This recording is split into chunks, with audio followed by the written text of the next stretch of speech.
तुम्हाला लोड जो आहे त्या लोडचं जे रेजिस्टन्स असतो त्याला आपण इथं झेड न डिफाईन करतो, that is impedance. Impedance is a combination of R plus XL plus XC. R म्हणजे काय रेजिस्टन्स, एक्सेल म्हणजे इंडक्टिव्ह रिॲक्टन्स आणि एक्सी म्हणजे कॅपॅसिटिव्ह रिॲक्टन्स. देन हे डेल्टा झालं. त्यानंतर मग balanced and unbalanced load.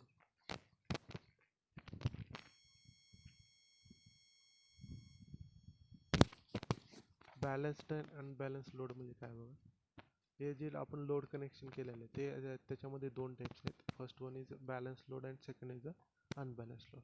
The star type और delta type load can be either classified into two categories, balance load and unbalance load.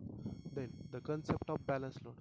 Balance load म्हणजे काय बघा, the balance load is that in which magnitude of all impedance connected in a load are equal and phase angle of them also are equal and same type. बघा हे काय तुमचं R phase हा लोडला connect केलेला आहे. हे Z1 काय दाखवलं आहे, हा लोड दाखवलं आहे. हा Z2 काय दाखवलं आहे, हा लोड दाखवलं आहे. आणि Z3 पण काय दाखवलं आहे, लोड दाखवलं आहे. हे कोणत्या फॉर्ममध्ये कनेक्टेड आहे, स्टार कनेक्शनमध्ये. आता इथून आर फेज जे आर्मेचर वाइंडिंगमध्ये जनरेट व्हायला तो आपण या लोडला कनेक्ट करणार, वाय फेज या वाय पॉईंटला कनेक्ट करणार आणि बीकडून जो फेज जनरेट व्हायला तो कुठं कनेक्ट करणार, या बीला. So in this way we can connect the load.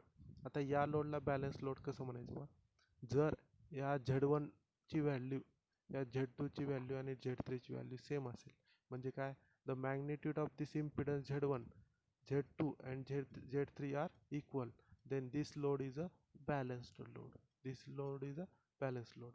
Balance load म्हणजे काय, या तिन्ही लोडचं जे मॅग्निट्यूड आहे झेड, इम्पिडन्स जो आहे मॅग्निट्यूड झेड, झेड म्हणजे काय, इम्पिडन्स असतो.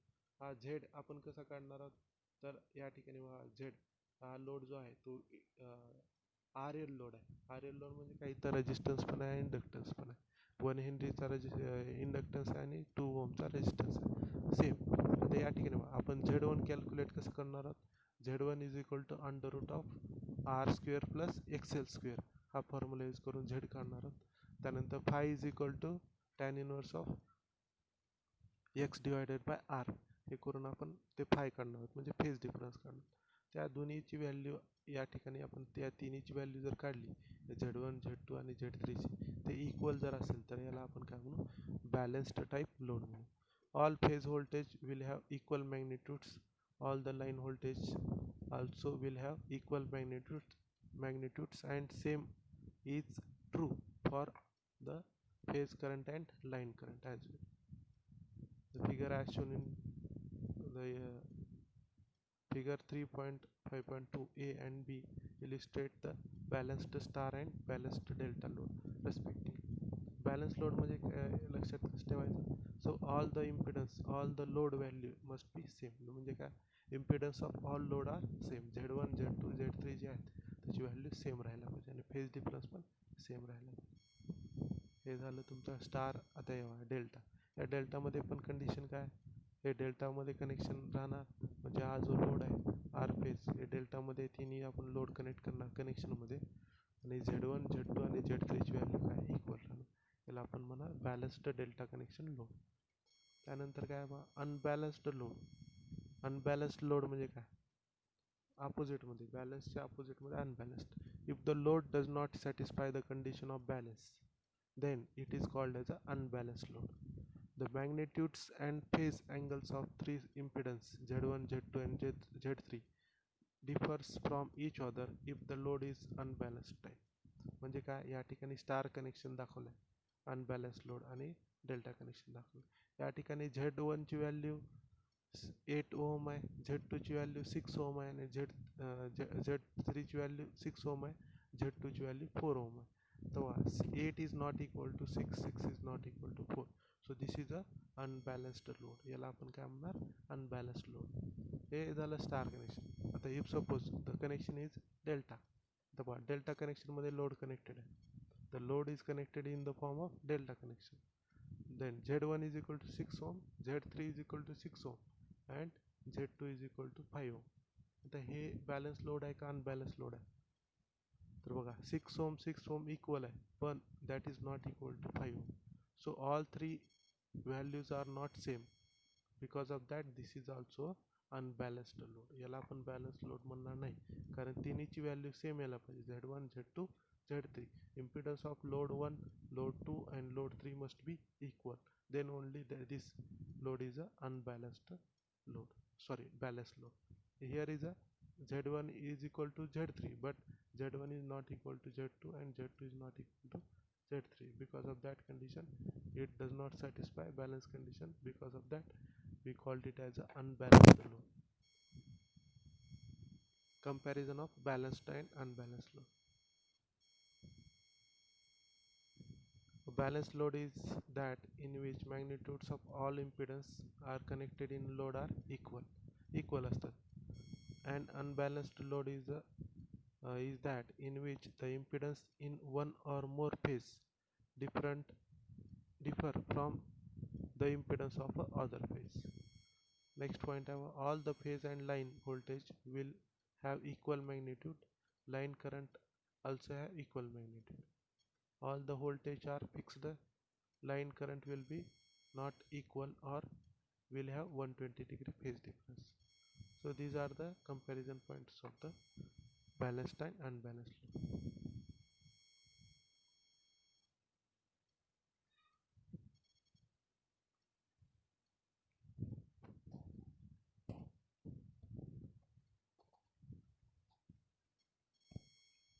त्यानंतर बघा आपण काय स्टडी करणार आहोत. आतापर्यंत जे झालं त्याच्यामध्ये काय काय म्हटलं मग, what is phase sequence study केलं, त्यानंतर types of load connection study केलं, बरोबर आहे. स्टार आणि डेल्टा कनेक्शन बघितले, त्यानंतर लोड कनेक्शन बघितले. त्याच्यामध्ये दोन टाईपचे लोड असतात, बॅलन्स्ड अँड अनबॅलन्स्ड, ते आपण स्टडी केले. त्यानंतर आपण काय स्टडी करणार आहोत, कंपॅरिझन स्टडी केलं. त्यानंतर relation between voltage and current for balanced load. Balance लोडमध्ये व्होल्टेज आणि करंटचं काय रिलेशन असतं स्टडी करणार. लाईन व्होल्टेज आणि phase voltage, this is very important, हे फार इम्पॉर्टंट आहे. Line voltage if RYB, line voltage and phase voltage. Line voltage if RYB are called as the supply lines. बघा हे RY आणि B, these are the supply lines. Then the potential difference between any two lines is called as a line voltage. बघा हे supply line कोणते आहेत, हे RY आणि B, these are the supply lines. The voltage between these two lines is called as a line voltage. म्हणजे R आणि Y मधलं जे व्होल्टेज आहे तिथे दाखवलं VRY. Voltage between this R and Y phase is called as a line voltage. Then the voltage between this Y phase and B phase is called as a VYB. This is also line voltage. And voltage between this R and B phase is called as a line voltage, VRB. म्हणजे इथं तीन voltage आहे, तीन line मधले तीन voltage, R आणि Y मधलं VRY, Y आणि B मधलं VYB आणि VRB. VRB is also the voltage between R line and B line. So VRY, VRB and VYB, comma VRY, VYY, VYR, comma VBR and VBY are 6 possible line voltage. All the line voltage are sine wave of 50 Hz frequency and the phase shift between the adjacent line voltage is 60 degree. Then the phase voltage म्हणजे काय, line voltage म्हणजे कळालं असेल तुम्हाला, RYB ह्या line आहेत, voltage line आहे. त्या व्होल्टेज लाईन मधले जे दोन फेज मधलं जे दोन लाईन मधलं जे व्होल्टेज आहे, म्हणजे R लाईन Y लाईन, या दोन्ही मधलं व्होल्टेज जे असेल ते तुमचं लाईन व्होल्टेज असेल. त्यानंतर phase voltage. The phase voltage measured across single winding और phase is called as a phase voltage. Phase voltage explain होण्यासाठी आपल्याला करण्यासाठी ही दुसरी डायग्राम बघा. काय म्हणताय, the voltage measured across single winding. या हे तीन वाइंडिंग आहे स्टार कनेक्शनमध्ये, R वाइंडिंग, B वाइंडिंग आणि Y वाइंडिंग. RYB असे तीन winding. The voltage measured across this winding is called as a phase voltage. म्हणजे या दोन पॉईंटमध्ये हे आर पॉईंट आणि एन पॉईंट यामध्ये जे व्होल्टेज जनरेट होईल त्याला आपण फेज व्होल्टेज म्हणतो. म्हणजे इथं denoted by V R N, हे आर पॉईंट आणि हा सेंटर पॉईंट जो आहे, या तिन्ही वाइंडिंग आपण कॉमन केलेले आहेत, ते पॉईंट न्यूट्रल पॉईंट राहतो, त्याला आपण एन डिनोट केलं. म्हणून इथं व्ही आर एन हे काय phase voltage, the voltage across the winding. इथं आर वाइंडिंगच्या अक्रॉस जे आहे ते व्ही आर एन, वाय वाइंडिंगच्या अक्रॉस आहे व्ही वाय एन, आणि बी वाइंडिंगच्या अक्रॉस जे आहे ते V B. So this is a phase voltage. The phase voltage, the phase voltages are thus the voltage measured with the respect to the neutral. हे आपण जे voltage measure करायला ते with respect to neutral point आपण measure करू. म्हणजे R फेजच्या वाइंडिंगच्या अक्रॉस आर चे वन पॉईंट आणि न्यूट्रल पॉईंट या दोन्ही मधलं जे voltage across the winding is called as a phase voltage. All the phases are sine wave and the phase difference between the adjacent phase voltages is 120 degree. आता line voltage मध्ये 60 degree होतं आणि इथं किती आहे, इथे किती आहे व्होल्टेज डिफरन्स, फेज डिफरन्स किती आहे 120. म्हणजे V R N, V Y N आणि व्ही बी एन या ह्याच्यामध्ये 120 डिग्रीचा phase difference. So this is a line voltage and phase voltage. हे फार इम्पॉर्टंट आहे, this may ask for 2 marks आणि याच्यावर आपल्याला प्रॉब्लेम पण आहे. आता the relation between line voltage and phase voltage for star connection. तर हे व्ही पी एच आणि फेज व्होल्टेज आणि लाईन व्होल्टेज याच्यामधलं आपल्याला रिलेशन बघायचं. So typically relation between star and phase voltage for star connection. बघा हे स्टार कनेक्शन आहे, इथं झेड आहे, इथं झेड आहे, इथं झेड आहे, हे स्टार कनेक्शन लोड फॉर्म केलेलं आहे. तेव्हा typically the R M S voltage is 230 or 240 volt, whereas the RMS line voltage is 415 volt. म्हणजे जे लाईन व्होल्टेज आहे ते किती राहतं तुमचं 415, आणि जे फेज व्होल्टेज आहे ते किती असतं तुमचं 230 volt. and the frequency of phase and line voltage is 50 hertz. So line voltage तुमचं 415 आहे आणि फेज व्होल्टेज तुमचा 230 आहे, 230 किंवा 240. Thus, if in the star connection connected, the line voltage is higher than the phase voltage by factor of under root of 3. So, इथं phase voltage काय V R N, V Y N आणि V B N. Line voltage काय V R Y, V R B आणि V Y B. त्यानंतर phase current कोणते आहेत I R, I Y आणि I B. Line current तेच आहेत आय आर, आय वाय आणि I B. So line voltage is equal to, line voltage बघा 415 line voltage is equal to under root of 3 into phase, under root of 3 into phase voltage. म्हणजे ज्याला तुम्ही काय म्हणू शकता phase voltage is equal to line voltage divide by under root of 3. So this is very important, line voltage is equal to under root of 3 into phase voltage. म्हणजे under root of 3 into 230 केलं तर तुम्हाला line voltage 415 भेटेल. तुम्हाला जर phase voltage जर काढायचं असेल तर line voltage divide by under root of 3 केलं की तुम्हाला काय भेटेल फेज व्होल्टेज भेटेल. वरचा फॉर्म्युला लाईन व्होल्टेजसाठी, खालचा फॉर्म्युला फेज व्होल्टेजसाठी. सो इथं फेज व्होल्टेज दिलेलं नाही तरी तुम्ही लिहून घेऊ शकता phase voltage is equal to line voltage under root of root 3. So the relation between phase and line current. हे बघा फेज, आता हे व्होल्टेजचं हे झालं relation. So line voltage is equal to under root of 3 into phase voltage, हे आपल्याला relation माहीत आहे. त्यानंतर बघू फेज करंटचं रिलेशन काय, फेज अँड लाईन करंट यामध्ये रिलेशन काय. So phase current, the current passing through any branch of the star connected load is called as a phase current. I R, I Y आणि I B are the phase current. Meter 2 in figure, below figure measure the phase current IR. IPH is equal to phase current is equal to काय असतं IR is equal to IY is equal to IB. त्यानंतर line current, the line current, the current passing passing through any line RYB is called as the line current.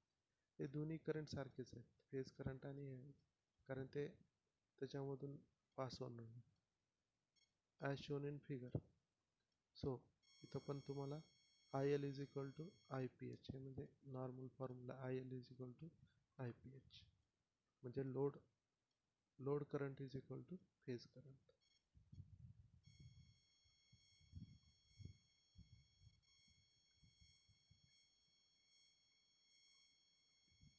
तर phasor diagram बघा, हे complete phasor diagram. या phasor डायग्राममध्ये सुरुवातीला तुम्ही हे VR, VB आणि VY हे आपल्याला 3 फेज आहेत आणि हे रिमेनिंग जे आहेत ते फेज कसे ड्रॉ करायचे मी त्या नेक्स्ट लेक्चरमध्ये घेतो किंवा ज्यावेळेस आपण एंड करू त्यावेळेस मी हे कम्प्लीट फेजर डायग्राम स्टडी करतो. पॉवर रिलेशन तर या ठिकाणी काय नाही, total power is equal to formula लक्षात ठेवायचा V into I into cos phi under root of 3 into VL into IL into cos phi. बघा प्रिवियस चॅप्टरमध्ये आपण स्टडी केलं होतं की power is equal to VPH into IPH into cos phi. Phi is equal to angle between voltage, phase voltage and phase current. The balanced three-phase system, the total power consumed by the given by PT is equal to 3PH. Total power जे balance load मध्ये balanced three-phase system मध्ये the total power consumed will be given by PT is equal to 3PH. 3PH म्हणजे काय, PH आपण वर काढलेलं आहे total power. So 3 into VPH into IPH cos pi. आता VPH म्हणजे काय, RMS फेज व्होल्टेज. IPH म्हणजे काय, RMS phase current. So VPH is equal to phase current is equal to line current divide by √3 आणि IPH is equal to IL. अगोदर study केलं आपण, हे फेज व्होल्टेजचा फॉर्म्युला माहिती आहे, line voltage divide by under root of 3. ते आपण पुट केलं 3 into VL divide by under root of 3 into IL cos pi. इथं under root 3 into under root of 3 या ठिकाणी काय हे अंडर रूट ऑफ 3 आणि इथं 3 म्हणजे काय under root of 3 into under root of 3 म्हणजे इथं काय राहील under root of 3 into VL into IL cos phi. So this is a total power consume by the consume in a balanced three-phase system. So this formula is very important. This is a total power consumed in a balanced three-phase system. So power factor, the load power factor for three-phase balanced star load is equal to the power factor of each phase in a load. Overall PF is equal to cos phi. Power factor चा formula ह्याच्या अगोदर study केलेला आहे. cos phi जो formula आहे तो या ठिकाणी पण तेच आहे. Five is a angle between phase voltage and phase current. हे फाय जे आहे ते angle between phase voltage and phase current. So this is the end of this lecture. The remaining topic will be covered in the next lecture. So watch carefully. If you have any doubt, please contact me. So this is the end of the